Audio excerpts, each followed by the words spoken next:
Dear devotees, welcome to this evening. Sorry, I startled my mother over there. She's like, "Oh, what happened all of a sudden?" Sorry, my dear mother. Oh, what happened? So, thank you very much for joining this evening. We are very excited today to introduce you a new speaker on our channel, Her Grace Acyuta Gopi Devi Dasi. Acyuta Gopi has been a friend of ours for a number of years now, and she's a very inspirational and wonderful devotee. So I can just introduce her really quick. So Acyuta Gopi is a disciple of His Holiness Radhanath Swami Maharaj, and she's an author. She's the author of an award-winning book, Prema Mala. She's a Grammy-nominated artist, she's a kirtanier, Sunday school teacher, pujari, and Vedic historian. She's famous and beloved the world over for her powerful kirtans and her abiding love for Shri Shri Radha Govinda Dev, beloved deities of ISKCON in New York City, in Brooklyn. And she's part of a family that has given their life and their heart to Radha Govinda and to kirtan. And just as the kirtan and devotional songs have been an integral part of who she is, so are the teachings of Bhakti Yoga. Through reading, writing, and telling the stories of Srimad Bhagavatam and other Vedic literatures, she hopes to offer another kind of kirtan in glorification of our sweet Lord, for those who are similarly drawn to God and our deep relationship with Him. So while most people who are here today, they know her for her kirtans, she is also a wonderful and excellent storyteller. So tonight she will speak on the topic of reversals, our shortcut to Krishna's mercy, tales from Srimad Bhagavatam. Acyuta Gopi Devi Dasi, welcome to our forum this evening, and we are very excited to have you. So the mic is yours. Hare Krishna. Hare Krishna. Thank you so much, Madan Gopal Prabhu. And thank you so much to all the devotees for having me. Can everybody hear me nicely? Yeah, the sound is pretty clear and crisp. Thank you. Perfect. I can't even express how grateful I am to be with everyone here this evening. I feel like it's like home again, except for there was no traffic going to New Jersey. So it's a little bit easier. And first, we can't start without offering a heartfelt prayer for the health and welfare of His Holiness Bhakti Charan Maharaj, who is definitely a reservoir of Vaishnav qualities and is a well-wisher. So just for a moment, if we could, I'd like to just offer up a prayer to all the Vaishnavas, just like desire trees. And they can fulfill the wishes of everyone.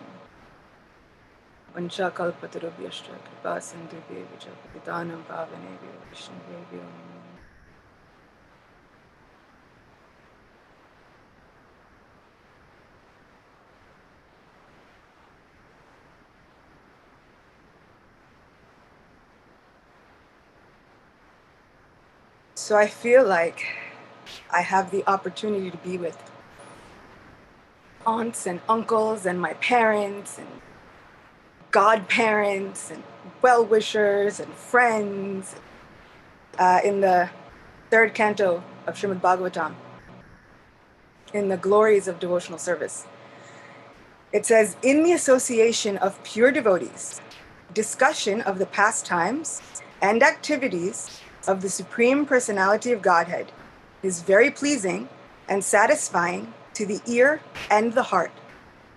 By cultivating such knowledge, one gradually becomes advanced on the path of liberation, and thereafter he is freed, and his attraction becomes fixed. Then, real devotion and devotional service begin. So I'd like to just extend another thank you for allowing me to cultivate some knowledge and hopefully wind on the path to beginning my devotional service, thanks to all of you. I've always thought of bhakti as an adventure. And it's an adventure with fantastic stories and mystical incantations and magic potions and villains and heroes, and we can spend our entire lives on these divine adventures. And I hope that we do spend our entire lives diving into these divine adventures, of which Krishna becomes the ultimate hero, and where we find that pastimes are not just happening once or twice or a long time ago. These pastimes are happening constantly, and even right now. So I'm thinking about how bhakti is an adventure, and an ever-growing adventure, and one that we are always on the journey of. I thought about getting to know our hero. And in getting to know our hero, Shri Krishna, we think about what he wants. And bhakti is very focused on learning about what Krishna wants, learning how to serve so that Krishna will be pleased, learning how to chant so that Krishna will be pleased, learning how to discuss his pastimes amongst friends so that he'll be pleased. However, and I hope that you will allow me to be extremely dramatic and quite frank during this lecture. So what happens is, as we think of what Krishna wants, sometimes I also find myself thinking, but what about me?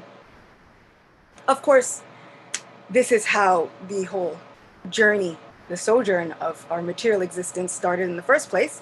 What about us? But really, what about me?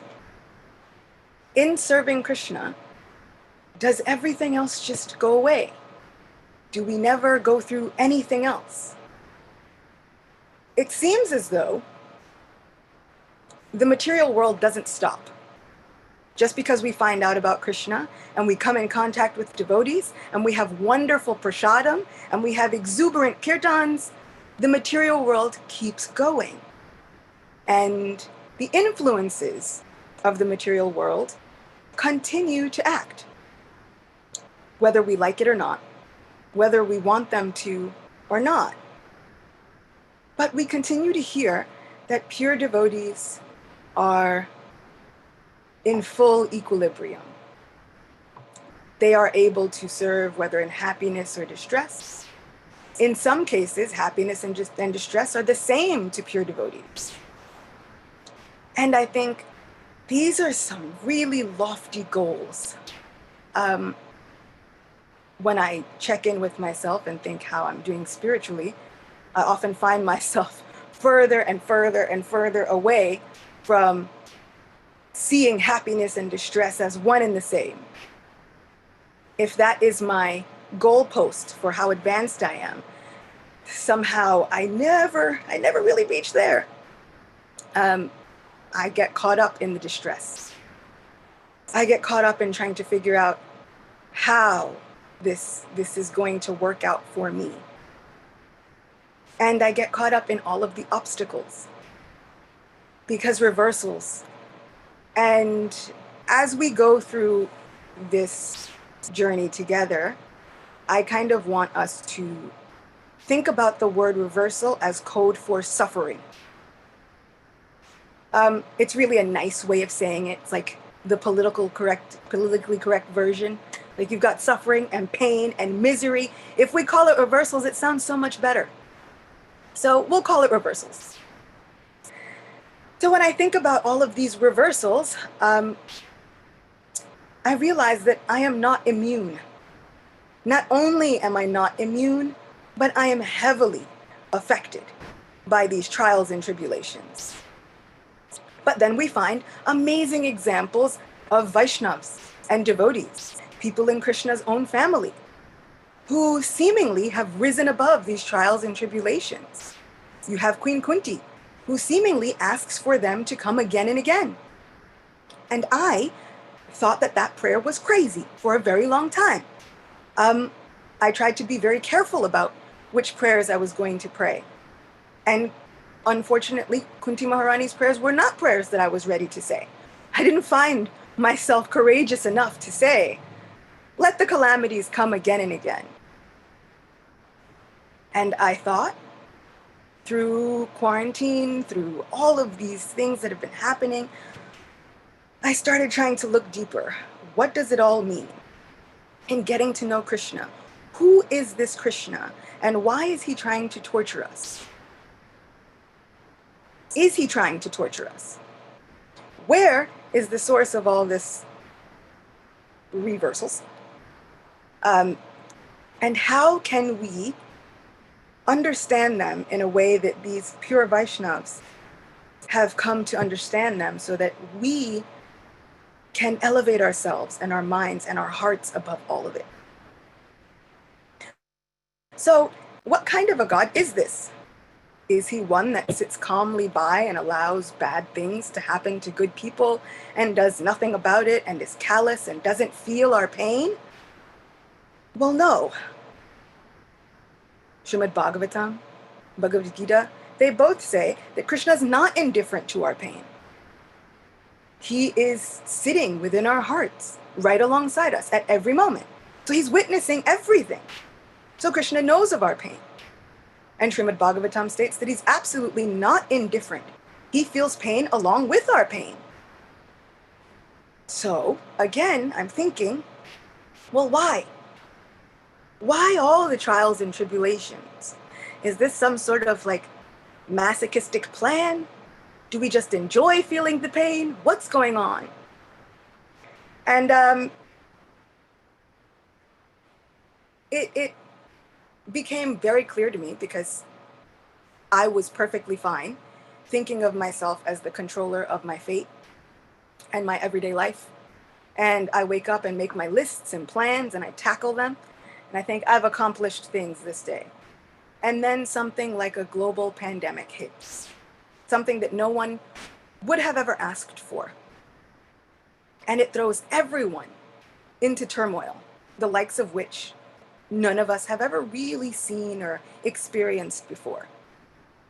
And there's fear, and there is anxiety, and there is worry. And people don't know where their material wealth is coming from. They don't know if they'll be taken care of. And so I think to myself, what is Krishna doing? And then we hear about the laws of karma. And we hear that from our past lives, there are so many things that are influencing us in this present life. And that personally didn't really resonate well with me. I'm a little bit spoiled. So it's more difficult for me to think of, this is all my fault? I brought this all on myself? I, for one, don't even like to think of what I ate yesterday that's having an adverse effect on my body today. And I know when I'm eating whatever it is that will cause acid reflux or will cause indigestion, I know what it is. We know what it is when we sit down and we say, oh, this is going to have too much salt and that's not good for me. And then we kind of do it anyway. So taking that responsibility was not so fun. It was uncomfortable. That was almost even more painful than the reversals. So I thought, let's go a different route. And then we hear about when we take to devotional service. And in Bhagavad Gita, it states that as we take to devotional service, Krishna can change our karma. That was a message that I was much more ready to accept. Once I start serving Krishna, I'm no longer under the stringent rules of karma. Krishna will take care of everything. That sounded perfectly fine to me. Except for we still have the problem of all of these reversals and trials and tribulations and pain. So then I'm thinking, there's got to be a loophole here. There's a problem. And then we hear about whenever a devotee has fallen into distress or has fallen into difficulty, the pure devotees think, this is the Lord's mercy upon me. I've deserved so much worse. And yet somehow the Lord has saved me out of his kindness and his love for me. He's going to save me. I should deserve so much worse that I'm getting, but really he's lessened the negative effects of my karma. This is the Lord's mercy. And once again, I find myself a little bit unable to rise to the platform of the pure devotees. What kind of mercy is this? Normally I hear of Krishna as sweet and loving. What kind of mercy is this? Where we find ourselves tangled in knots and our stomachs can't handle the anxiety and we find our minds constantly disturbed and we don't know which way to turn and we try to take shelter of Krishna and our minds fight us every minute of the day. What kind of mercy could this be? Who gets this kind of mercy? And what is the result of getting this mercy? And that leads us to the wonderful literature of Sri Brihad Bhagavatamrita. And this is a wonderful, wonderful work written by Sanatan Goswami. And it churns out the sweetness of Srimad Bhagavatam and contains the essence of the revealed purports and commentaries of Srimad Bhagavatam. And as I was reading within Sri Brihad Bhagavatamrita, I found the answer to why this is Krishna's mercy. So Narada Muni goes on a quest to find the greatest recipient of the Lord's mercy, which was kind of my question as well. If this mercy can come in so many different forms, who receives this mercy? And how do they act when they receive this mercy?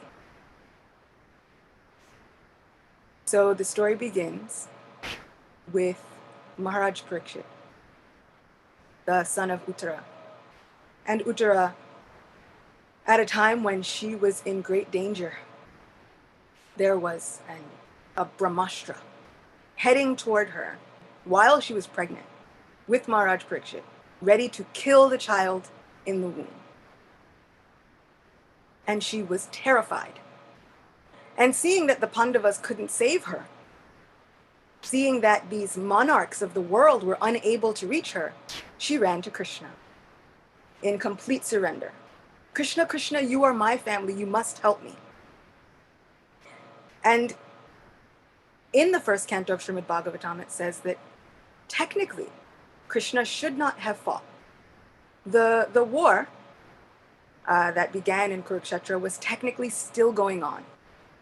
And Krishna had promised not to fight, not to pick up any weapons. However, hearing the cries of Uttara in Bhagavatam, Srila Prabhupada states that Krishna is more concerned with saving his friends and coming to the rescue of his loved ones than he is with being a social moralist and upholding some promise that he made to society. So he's more concerned with loving his devotees than he is with upholding the rest of society. And that to me was groundbreaking. That's the Krishna that I love. That's the one I want. Break the rules for me, be crooked, trick everybody, bend all the rules, do everything, do anything, but save me because I need help. And so Krishna invokes his Sudarshan Chakra and he saves Maharaj Parikshit. In fact, he gives new life to Maharaj Parikshit because the baby within the womb was already destroyed. And so Supreme Lord gives him a new life. As time goes on, Maharaj Parikshit becomes king. He is ruling. And then, as we know, he is cursed to die in 7 days. And he runs to the sages. And in modern terminology, he's having a freak out. Basically, it's a little bit of, help, what do I do? And so they tell him everything that should happen for one who is about to die. And so they immerse him in the glories and the pastimes of our hero, Sri Krishna. And after he is done hearing for 7 days from Shukadeva Goswami, he goes and he sits down in meditation and solitude. And then his mother runs to him and she says, please tell me everything you heard. And so he begins to tell her another story. Incidentally, the stories that he relates to her in Sri Brihad Bhagavatamrita are the essence, the cream of Bhagavatam. But they're also not found within Bhagavatam. But it states that these realizations are revelations that have been revealed while Maharaj Parikshit was listening to Shukadeva Goswami. So he relates the pastime of Narada trying to find the recipient of the Lord's mercy. They start in Prayag, and there is a Brahmin worshipping his Shalagram Shila, and he holds a big festival, and he invites his family, and all of his family members come. They engage in kirtan, he engages in kirtan, and then he feeds everyone there. They say including ants and birds and dogs, animals. He feeds everyone. And then he offers all of the benefit, all of the pious credit he's achieved, he offers it back to his deity, his Shalagram. And just as he's almost finished, someone stands up from the back of the assembly. Sri Narada had been attending this gathering, and he was in disguise. All of a sudden, he removes his disguise, and now he's in full Narada regalia with his veena, and he's running, shouting, you are the recipient of the Lord's mercy. This Brahmin is quite embarrassed. He says, what can I do? I'm one small Brahmin. I have my family. They help me. I have my small offerings. He had made an altar for his deity out of mud and straw. Just simple, but really beautiful, devotionally done. And he says, there's a king in the southern province. There, he builds temples. He hosts huge festivals. All the citizens of his kingdom are Vaishnavas. They're all devotees. You should go and see him. I'm nothing compared to the king. He has more wealth. He has more influence, more family members. Everyone is serving. Narada says, very well. And he heads to go see the king of the southern province. And when he arrives, the king and all of his kingdom are engaged in worshiping the Supreme Lord. And Narada arrives on the spot and he tells him, you must be the greatest recipient of the Lord's mercy. And the king hangs his head in shame. My dear Narada, what are you saying? How can I be the greatest recipient of the Lord's mercy? I'm nothing. I'm one earth king. The demigods in the heavens have longer lifespans than I do. They see Krishna personally. They interact with him. I'm offering my devotional service to a deity, but they have the moving, living Supreme Lord sitting next to them, accepting their offerings. I don't know anybody who could be better than them. You should go and speak to them. Narada says, very well. And he journeys to the heavens. And when he arrives in the heavens, Indra is there with his entourage and all of the denizens of the heavens. And all of the celestials are engaged in worshiping Lord Vamana. And Vamana is sitting on a throne, and he has his mother, and he has his wife, Kirti Devi, and he's being worshipped by Indra and so many of the different demigods. And as he's done accepting their offerings, then he goes back to his home. And Narada has witnessed all of this. And at the end, stands up and says, Indra, it must be you. You must be the greatest recipient of the Lord's mercy. Just look, just see. Lord Vamanadeva is present with you. The Supreme Personality of Godhead came to see you. He's your younger brother. And Indra says, Narada, why are you making fun of me? Why are you saying these things? What you say is absolutely ridiculous. First of all, I am always in fear of my position. I'm afraid of losing it. Demons come and steal the heavens left and right. Okay, one demon, this Bali Maharaj, he took my position and became Indra. And then he made demons the rulers of the sun and the moon and Agni. He took over his post too. So what good is having all of these celestial rulers behind me if none of them can keep their jobs either? We have to go and disguise ourselves on the earth as sannyasis. We're constantly fleeing in fear of our lives. I almost died from hunger and thirst because I couldn't have any sacrifices. How could I be the recipient of the Lord's mercy?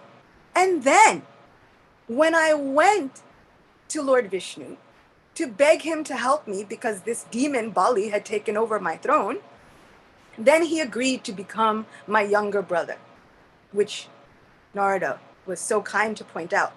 However, he didn't even come in his full form. He disguised himself. And then, instead of going and fighting with my enemy like a hero, he begs charity from him. He tricked him out of my kingdom. And he said, "Oh, Bali, greatest of the demons, you are an abode of charitable qualities. All I need is 3 steps of land." Bali Maharaj said, "No problem." There was a problem, but Bali Maharaj didn't consider it a problem. Fine, he's ready to give up anything. And he gave the Lord 3 steps of land. And then Vamana took the steps of land and tricked him, and he grew huge. And then he said, "Here you go, here's your kingdom back." I had to accept the charity of my enemy. And then you say, "Oh, he comes here to accept my offerings." That's all wonderful, but he doesn't stay here. He went back to his home, and he lives with my enemy. How could my younger brother, he decides after he has given me the charity, he decides that he's going to go and stay and live with Bali Maharaj forever. He goes and lives with demons. What kind of younger brother activity is this? This isn't respect. And then, depriving me of seeing his full form, then he takes his appearance as Sri Krishna. And then he stopped my worship. 1 time a year I had worship. And all of the Brajbasis would come and they would offer me things, and Krishna stopped it immediately. And he gave all of the worship to a hill. As if that wasn't bad enough, I'm concerned for my brother because I feel like he might be influenced by spending all of his time with these mortals. Then he came and he stole my Parijata tree. I had a tree, and the smell of these Parijatas could cure all diseases. These plants were wish-fulfilling Parijata flowers. He took the entire tree. He didn't even ask me. And then he took my Sudharma assembly hall. I had an assembly hall. I would hold meetings. There was no famine. There was no pestilence. Time didn't even act within the walls of this Dharma hall. And he took it. And oh, Narada, if you think that I am a devotee because of all of this, no! When he stole my puja and gave it to Govardhan, I tried to kill him and all the inhabitants of Braj. What kind of devotee does that? And then, when he took my Parijata tree and my Sudharma assembly hall, I fought with him and lost. Understanding that he is the Supreme Lord, he is my younger brother, I still fought with him. And then, to make matters worse, to add insult to injury, I had one favorite forest named Khandava, and he burned it all down. Just because Agni had a stomach ache, He burned down the entire forest. Not only did he burn down the entire forest, he used my son Arjuna to do it. What kind of Lord is this? So you can't possibly believe that I would be the greatest recipient of the Lord's mercy. In fact, sometimes I'm a little confused of whether I am his greatest enemy, but he still continues to accept me and to bear with me out of his own kindness. But why do I have to tell you these things? You are the son of Lord Brahma. Better than me, I am just the king of the heavens. Lord Brahma is the creator of the entire material creation. And you're Lord Brahma's son. You should know that your own father must be the greatest recipient of the Lord's mercy. Narada says, very well. And he takes leave of Indra, and he travels to Brahmaloka. And there he meets with Lord Brahma. He says, my dear father, you must be the greatest recipient of the Lord's mercy. And he began to praise Lord Brahma. And Lord Brahma said, I thought I told you not to speak like this. This is very troubling. I've been telling you for a very long time not to say these things. How can you say that I am the greatest recipient of the Lord's mercy? I can't even say that I am on his side sometimes. I give benedictions to demons. You may remember a demon by the name of Hiranyakashipu. He prayed to me for benedictions, and then I gave them to him. And because I gave him these benedictions, Hiranyakashipu changed the workings of the entire universe. He changed the laws of karma, so if you did good things, you'd get bad reactions, and if you did bad things, you would get good reactions. He changed the demigods. He took over their posts. He wanted to kill all of the Brahmins and the cows just to create more havoc and trouble for Lord Vishnu. And I was the cause of him being able to do so. I gave him the means to create universal havoc. And then the Lord had to take an especially difficult form to get through all the loopholes of these various benedictions that I had given. And he protected his young devotee Prahlad, but he was so angry and he was so upset that even after he had killed the demon, hardly anyone could pacify him. And finally he turned to me, and in anger he called me out and said, you should not give benedictions like these to demons again, O lotus-born one. So how can you say that I am the recipient of the Lord's mercy? I seem to work against him. Even though he asked me not to give boons, I did it again. Ravana came and asked for his boons, and I gave them to him. And then Ram had to do special things. He had to come with monkeys and the whole thing. They stole Sita. There was a problem. Huge issues. I was the cause of those issues. I gave the power to those horrible demons. And then, when he appeared in his full form as Krishna, I questioned if he was really my Lord, and then kidnapped his cows and his friends. He had to teach me a lesson and expand himself for an entire year. And then I tried to offer prayers, but I don't know if he could fully accept them. He had to put me in my place several times. I am not the recipient of the Lord's mercy. I am just trying to be a servant. It's interesting to note that we see among these great devotees such dissatisfaction in the way that they've progressed in their devotional service. And we see that this almost seems natural to have a certain dissatisfaction, to see our devotional service and know that it could be better. We could rise to a better standard. There's always someone that we could aspire to. There's always footsteps of great Mahajans that we can follow in better. So I find solace in knowing that even when we feel that our devotional service is lacking, we tend to be in the best company. Because all of these great devotees, all the way up to Lord Brahma, they also feel that their devotional service is lacking. But it doesn't stop them from serving. So I find that even if we feel that it is lacking, if we continue to serve,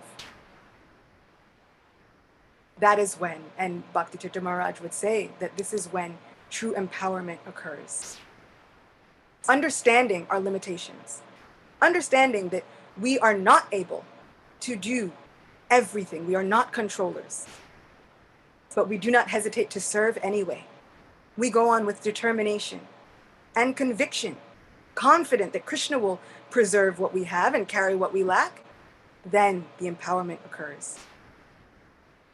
So, Brahma says, I am not the greatest recipient of the Lord's mercy. But you should speak to Lord Shiva. Everyone in the universe respects Lord Shiva. Narada says, very well. And he travels from Brahmaloka to Shivaloka. And when he arrives in Shivaloka, there is a wonderful kirtan going on. Lord Shiva's dancing, and he's singing, and all of his associates are dancing and singing, and everyone in Shivaloka is engaged in the beautiful kirtan of our Krishna. And Narada arrives, and he runs in. Brahma did tell him to be careful. Lord Brahma said, you might not want to say the things that you said to me to Lord Shiva, because when Lord Shiva gets angry, it's very problematic. And as your brother, Lord Shiva will try to respect you, but if he gets angry, there's no telling what he'll do. So maybe you should tread carefully. And so Narada hears the advice of Lord Brahma, but when he gets there, he's so taken over by the kirtan that he runs in, dancing, singing, chanting, and he runs and says, oh Lord Shiva, you are the greatest recipient of the Lord's mercy. And he's shouting so profusely that Lord Shiva covers his mouth. And in some cases it says that he wants to press his hands around the neck of Narada Muni, but he covers his mouth. And Lord Shiva says, Narada, what are you saying? Narada says, everyone knows. The Lord depends on you for so much. You are willing to take any form. You are willing to do anything to serve the Lord. You will do the needful. Lord Shiva says, this is just greater cause of pain for me. I am not the recipient of the Lord's mercy. I am just the servant of his servants. That is all I aspire to be. How can I be considered a recipient of the Lord's mercy? How can you say these things, Narada? I bewilder the living entities. I offer them liberation when I know that they are not even interested in it. I take forms that have to confuse their minds by using the words of the Vedas against them. I promote the idea of impersonalism. How can you say that I am the recipient of the Lord's mercy? I am just a fallen soul. Now, to hear Lord Shiva say that he's just a fallen soul is earth-shattering. It's a little trembling because he is one of the most powerful beings in all of creation. And Narada tries to refute those statements. But you have so many devotees who have been favored by Lord Krishna. Look at your devotee Banasura. He had 1,000 arms. He was a demon, but because of you, the Lord gave him a form that resembled his own. He just reduced his arms to 4. He even fought with the Lord, but the Lord did not kill him. He spared his life. Although you give benedictions to so many demons, these benedictions always have loopholes, and the Lord takes advantage of those loopholes, and those loopholes always work in the favor of the Vaishnavas. In fact, you are the best friend of the Vaishnavas. The Lord depends on you for so much. Lord Shiva is very much aggrieved. He says, no, it's not about me. The Lord has only tolerated me because he loves his devotees. I'll tell you a secret. He says, even above what you say are my good qualities, are the good qualities of those in Vaikuntha. The abode of Vaikuntha is a land without fear. The devotees there take on millions of forms to do their devotional service. They are not attracted by liberation in the slightest. They use everything in devotional service. They are constantly engaged in devotional service. The Lord is with them at all times. They are thinking about the Lord, holding festivals for him, constantly chanting his glories. My kirtan is small compared to what they do. These residents of Vaikuntha are everything. They are recipients of the Lord's mercy, and they are wonderful Vaishnavas. Parvati Devi at this moment also steps in. And she says, well, we cannot speak about the residents of Vaikuntha without also speaking about the goddess Lakshmi. As a partial expansion of Sri Lakshmi, I would just like to note that she has followed the Lord in unlimited incarnations. She stays by his side at all times, and she benedicts the devotees. She is also a recipient of the Lord's mercy. And Narada understands, yes, you are absolutely right. And then Lord Shiva leans in closer. I will tell you another secret. And he can only speak about it briefly. But this was the ticket for me understanding how reversals and mercy go hand in hand. So Lord Shiva has to speak very confidentially because he doesn't want to anger his wife. Because he says, if I anger her, I'm not sure what she'll do. And maybe there'll be offenses, maybe she'll be disrespectful, but she gets very angry. But I want to tell you, there are things, there are people that the Lord values even more than his abode of Vaikuntha, even more than the residents of Vaikuntha, even more than his opulences. He values certain people even more than the goddess of fortune. Now Narada is intrigued, and so was I. Who are these people that the Lord will value more than the goddess of fortune? And Lord Shiva says, he values his devotees like Prahlad, the devotees within the material creation. He values them more than demigods like myself, demigods like Lord Brahma, demigods like Indra, the residents of Vaikuntha, his own abode, Lakshmi Devi. He values those devotees more than any of us. He says those devotees are most dear to his heart. He has spoken to the great Durvasa Muni, and he says, these devotees are in my heart, and I am in their heart. They know nothing but me, and I know nothing but them. And because they have given up everything for me, I follow them like a shadow. My own mercy follows the mercy of these devotees within the material world. Narada is confused. Some readers might be confused. How can it be that new devotees like Prahlad, new devotees like the ones in the material creation, that's all of us, how could we have the chance to become more dear to the Lord than these eternal consorts?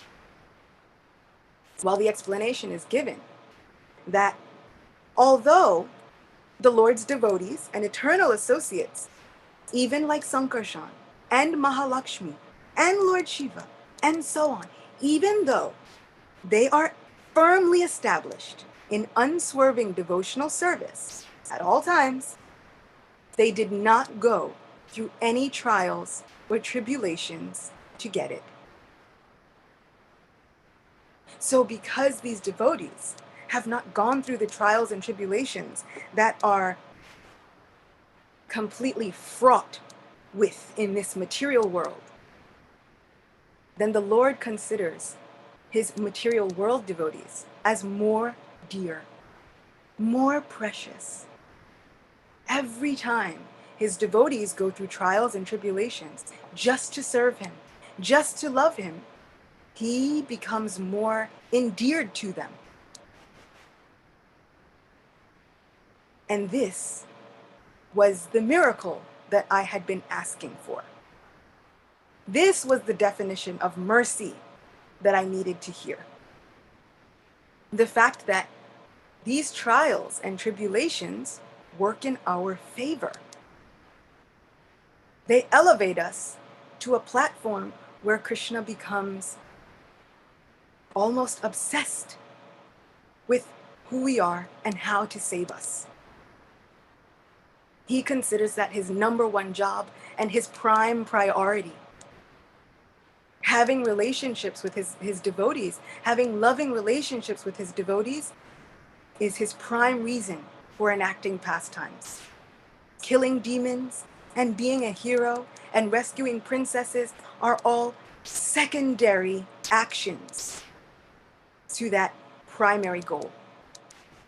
Anything he does is just to foster the loving relationships that he has with all of us. So these trials and tribulations, I realized, were shortcuts. Shortcuts to becoming recipients of the Lord's mercy. Now, we may never feel as though we are recipients of the Lord's mercy because we are entrenched in the reversals. And they hurt, and it's intense.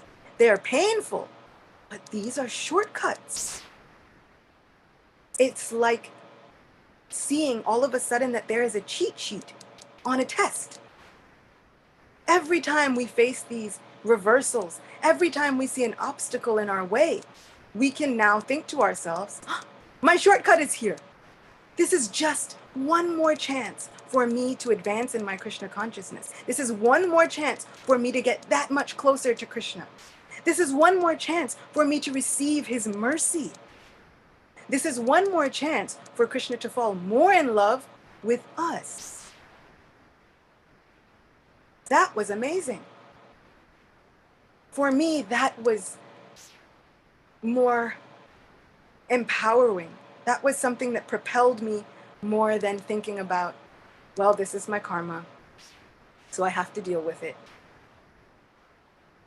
And I started to think, maybe this is why. This is why, as devotees go through distress, they are able to tolerate it. They are able to compose themselves with equilibrium. Have you ever seen someone who is going to do something maybe illegal? They're going to cheat on a test. They're going to walk in, steal something from a store. The first thing everybody tells everybody is act calm, cool, collected. Everybody stay calm. Just act like we belong here, and we'll get away with the whole thing. And I thought to myself, maybe this is part of the reason why such pure devotees are so calm, whether in happiness or distress. They know there's a shortcut coming. These trials and tribulations actually work in their favor. They bring Krishna closer to them. They know. So while they walk into these trials and tribulations, and then a light bulb goes off because Kunti Maharani is saying, let these calamities come again and again. I see. Because each time you get those calamities, there's a shortcut. We have a cheat sheet. There's a small wink where Krishna says, oh, you're that much closer. Where even Lord Shiva says, you advance higher than me.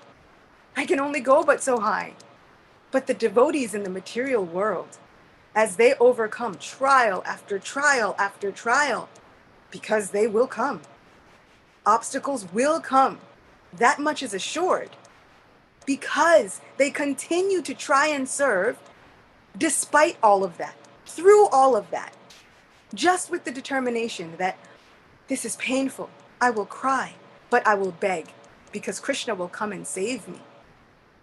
Then Krishna feels as though he is in their debt.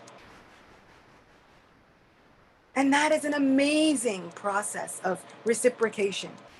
How could it be that the more I depend on him, the more indebted he is to me? It's almost unfathomable. It is inconceivable. And that is one of my favorite things about Krishna, that he is inconceivable in this way. I will never be able to understand the enormous propensity of his love for all of us. That the more we depend on him, the more we call out to him, even in distress, the more indebted to us he feels. The more he comes to save us, the more he loves us. The more he saves us, the more he wants to save us. So now, as we look at trials and tribulations, and we know they're coming, we can keep calm on the outside, but on the inside, we can know with a smile and a wink that this is our shortcut. Our shortcut is coming. This is the way that we become recipients of the Lord's mercy. And what is the result of that mercy? Prahlad Maharaj says later on, because Narada goes and speaks to Prahlad, and Prahlad says, how can I be a recipient of the Lord's mercy? All I've done is remember him a little bit in times of distress. There are other devotees who are seeing him constantly. How can I be seen as anything great? But it is said in Srimad Bhagavatam that Prahlad Maharaj, even though he sees himself as someone who didn't do very much in terms of devotional service, the result of obtaining the mercy of the Lord is that you get to see him constantly. The result of the Lord's mercy is that we are constantly in contact with him. And it is stated that Prahlad Maharaj on the planet of Harivarsha is constantly offering prayers to the Lord personally. And after Vamana goes to live with Bali Maharaj, he invites Prahlad Maharaj to come and live with them. Come, stay on the planet of Sutala. Reside with us. And so Prahlad Maharaj gets to see Vamana every day, all the time. And so he is constantly engaging with the Supreme Personality of Godhead. In fact, when Narada goes to speak with Prahlad Maharaj, he travels to Sutala Loka, where Prahlad Maharaj is there, engaged in the worship of the Lord.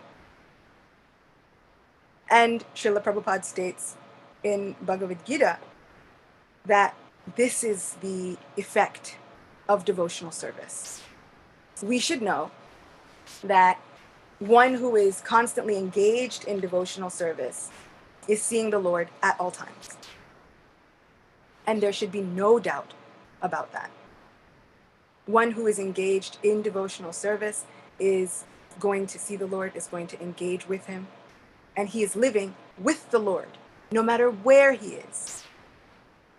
So the fact that we see the material world surrounding us can be only apparent.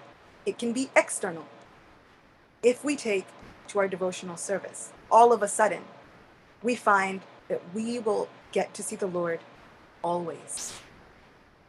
All we have to do is follow in the footsteps of these great, great Mahajans with devotion and determination and confidence and loving affection that Krishna is on our side. Krishna will turn around the workings of the universe for us. Krishna will save us. All we have to do is call out to him. And in calling out to him, he feels that much more joy at answering our distress calls. So this to me was the purport for the verse that devotees think that these trials and tribulations are the Lord's mercy. And so I asked, how? How could this be mercy? Because they are shortcuts. They elevate us, whether we are hoping for that or not. In fact, most times we don't even have the wherewithal to hope for it to elevate us. We just want to get out of the distress. But it doesn't matter. Krishna works in our greatest favor anyway. And all of these trials and tribulations elevate us beyond what we could even imagine. And we begin to discover more adventurous pastimes with our Supreme Lord. And that is how reversals become our shortcut to mercy. So with your permission, I'll open it up to a couple of questions. Thank you so much, Acyuta Gopi. So yes, if anyone has any questions or comments, you can either put them on the chat box, you can raise your hand, and we can unmute your microphone. So there's a question from Vrindavan and Nath Prabhu. Question: we have all gone through trials and tribulations, quote unquote, shortcuts in our life that have pushed us closer to practice and Krishna consciousness. I'm wondering if you have any thoughts on how to balance cherishing devotee association with deeper practice during those times. I think I tend to dive deeper into hearing and chanting and not so much serving and appreciating devotees.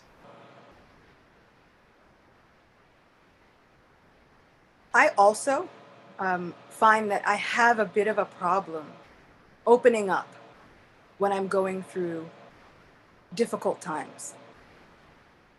I find that I have a problem calling on my friends and well-wishers, other Vaishnavas who I know have the best intentions for me. But it can be scary. It can feel like it takes a lot of courage to call on someone and say, honestly, I'm going through heavy things. I'm having a tough time. Sometimes we don't know how we'll be received. Sometimes we don't know if it's a safe space. And we are afraid of what the other person will say. Sometimes we're afraid of what they'll think of us. How can I be awesome if I let you know that I have faults? But that is where I gain the encouragement from knowing that we are all in the best company. Kunti Maharani went through reversals. Krishna's own family went through reversals. Krishna himself went through reversals and trials and tribulations. I had a conversation with a dear friend, and they were also going through something in their lives, and they thought, what if everybody says after this that I'm a horrible person and I'm really not? And I said, well, are they calling you a murderer? And she said, no, they're not. And I said, well, you're doing better than Krishna. On the advice of the king Satrajit, who later becomes his own father-in-law, the entire city of Dwarka begins to call Krishna a murderer. And so Krishna did not like being defamed in that way. He did not like going through those trials and tribulations. But he went through it, and he goes and he recovers the Shamantaka jewel, which is the reason for this entire mishap that got him called a murderer. So I said, we're doing better than that. At least we can say, if they're not calling us a murderer, if they're not trying to steal your significant other, then we can think, well, we are in a different position than Lord Ram. If they're not trying to kick you out of your home for 13, 14 years, then we are doing better than the Pandavas and Sri Ram. So because we know that there is no way to escape from these trials and tribulations, even if you happen to be God, we can gain encouragement knowing that we are in the best company, and we can look for those safe spaces in the hearts of devotees. Because sometimes just having one conversation with a devotee who means well for us, who has the best intentions, who can just say, I'm so sorry. Let's think about our best friend who's going to come and save us. Any minute now, he's coming. sometimes those can be enough to keep us going. I find when I'm going through hard things that my own mind is not my friend. My own mind becomes my greatest critic, my greatest enemy, and it wants to tell me all of the possible things that can go wrong. So sometimes in speaking to my family, luckily I have a family of Vaishnavas that I can call up and say, like Maharaj Parikshit, help! I am freaking out. I need you guys to tell me what to do. And I find myself quoting Arjuna from the second chapter. I am now confused about my duty, and I've lost my composure. The miserly weakness has descended upon me. I need help. And they're able to turn things around and give me a new perspective. They're able to remind me that Krishna is coming any minute. Just wait for it. So I hope that answered your question. Thank you. I think we can take one more, and Vrindavan Nathrapu, of course, thanks you for that wonderful answer. One more question, but before we go to the question, I would like to draw everyone's attention to the chat box if you've not noticed. We've put in the link for Acyuta's wonderful book, Prema Mala, Garland of Poems, Prayers and Meditation of Love. So if you enjoyed today's class, please get a copy of this. I think you'll really enjoy it. If you want a copy, you can get it on Amazon. If you want a signed copy, you can get it from that link, achyutagopi.me, that we've shared over here. So please you take advantage of this opportunity. And so the last question we'll have from Sonam Sharma. I have this problem that there are days I feel that my relationship with the Holy Name and the Supreme has been voided, as if I'm standing where I had started from. It gives me a lot of anxiety. I know this is weird, but I don't know what I should be telling myself. I have just been waiting for this void to be filled on its own, which would take days. Is there any shortcut to deal with this?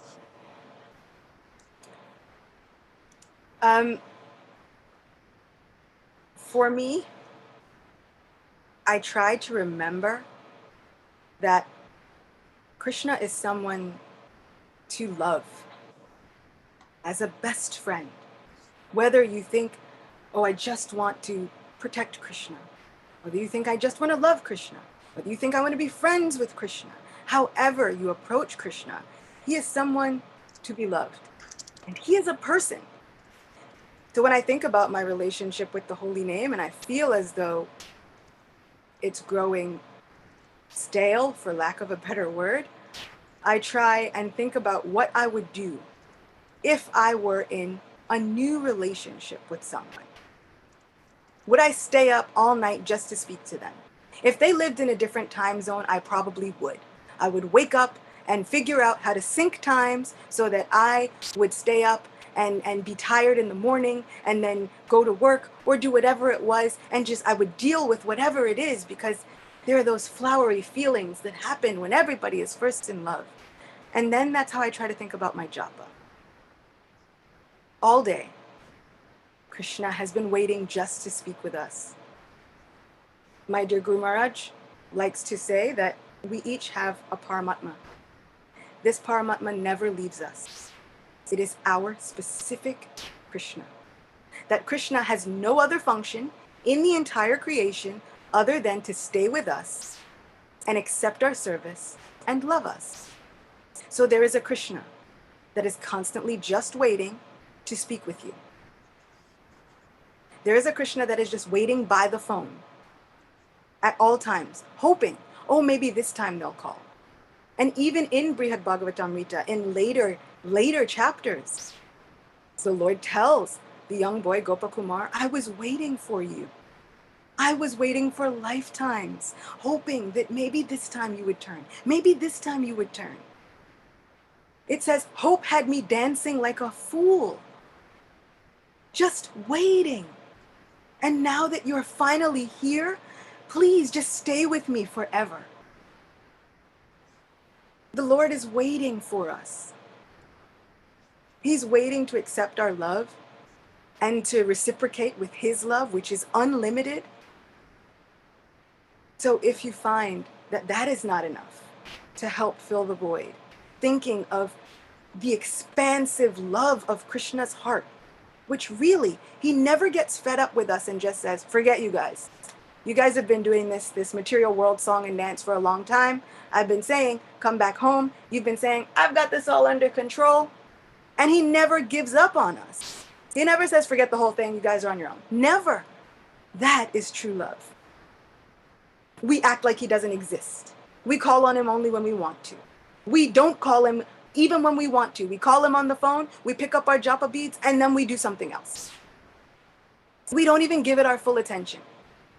And never, ever does he say, forget it. In fact, every time he's more eager than the last to come and associate with us. Where in modern colloquial language, we are basically trash. We're not great. We are not great people to be in relationships with. At least I can only speak for myself.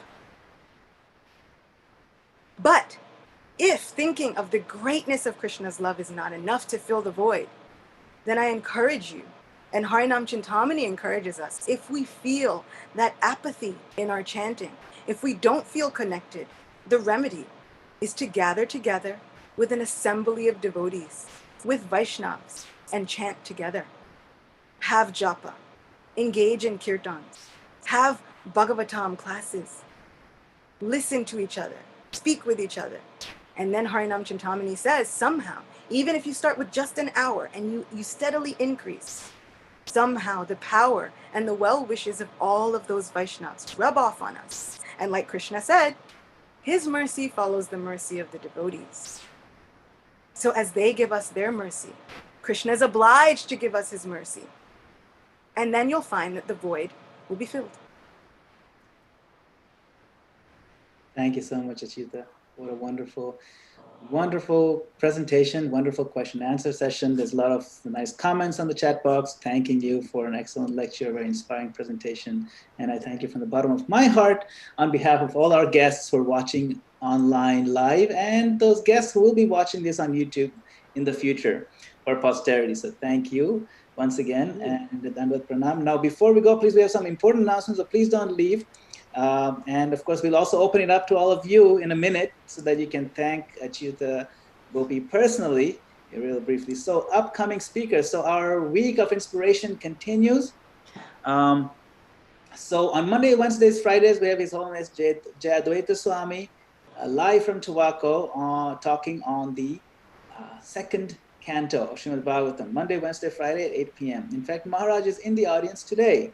He's in the audience when other speakers also join, and that is really wonderful that he's setting such a great example. He's always there giving us encouragement to hear Krishna Katha. And so today, of course, we had Her Grace Acyuta Gopi Devi Dasi, and tomorrow is Friday, so we have His Holiness Jayadvaita Swami Maharaj continuing the lecture series. On Saturday morning at 11 a.m., so Saturday we have two sessions. At 11 a.m., we have His Holiness Sachinandana Swami Maharaj talking on the topic of strengthening our relationship with Lord Jagannath. Strengthening our relationship. This is in anticipation of Rath Yatra coming up.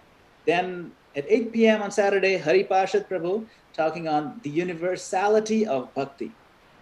And then Sunday at 6 p.m., His Grace Radheshan Prabhu of Pune, converting misfortune into good fortune. Now, very similar to today's topic, and it's a recurring theme, especially when we're going through some global misfortunes.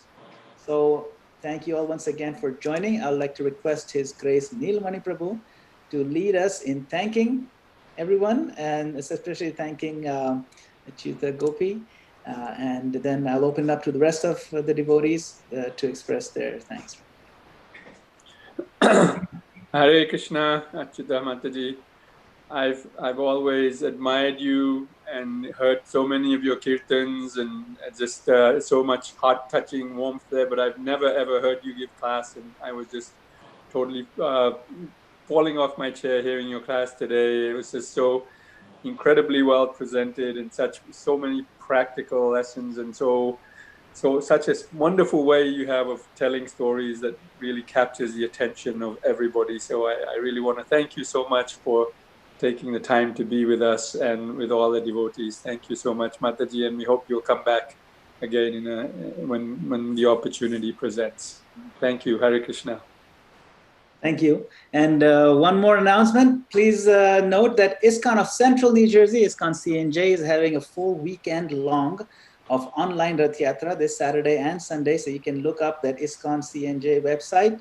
Our presentation with His Holiness Sachinandan Swami is part of that as a collaborative effort across all the temples in the region, including Brooklyn Temple and our Towaco Temple and the Central New Jersey Temple. So we're taking this advantage of this Rath Yatra weekend to come all together and glorify Jagannath together. So please take a look at their program all day on Saturday and Sunday, and that includes our programs as well. So it's a wonderful collaboration. So don't miss out on those exceptional speakers and wonderful kirtaniers.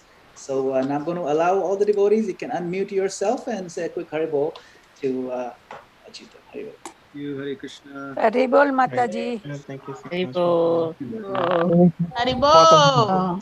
Thank you for the second class. Krishna. Thank you so much. Hare Krishna. Class Mataji. Thank you, Mataji, thank you so much for such a beautiful class. Hare Krishna Mataji, thank you so much. Hare Krishna. Jai Hare Krishna. Haribol.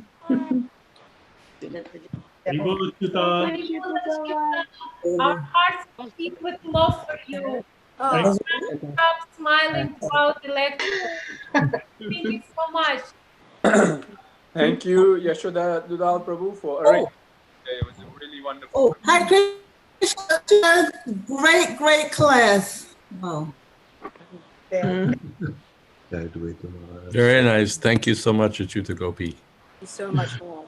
Thank you so much for the second class. I'm listening from you today and answering my question about the kirtan which I asked. Thank you so much for your contagious enthusiasm, and it's very inspiring. Where radio thing is on, maybe now. Your mic is on. Thank you. Jai Hare Krishna. Thank you so much, Acyuta Gopi. Thank you. Krishna, thank you so much for such a wonderful and inspiring class. Haribol. He didn't understand. Hare Krishna. Thank you very much, Srila Prabhupada. Thank you very much for your class. So nice. Thank you very much. Haribol.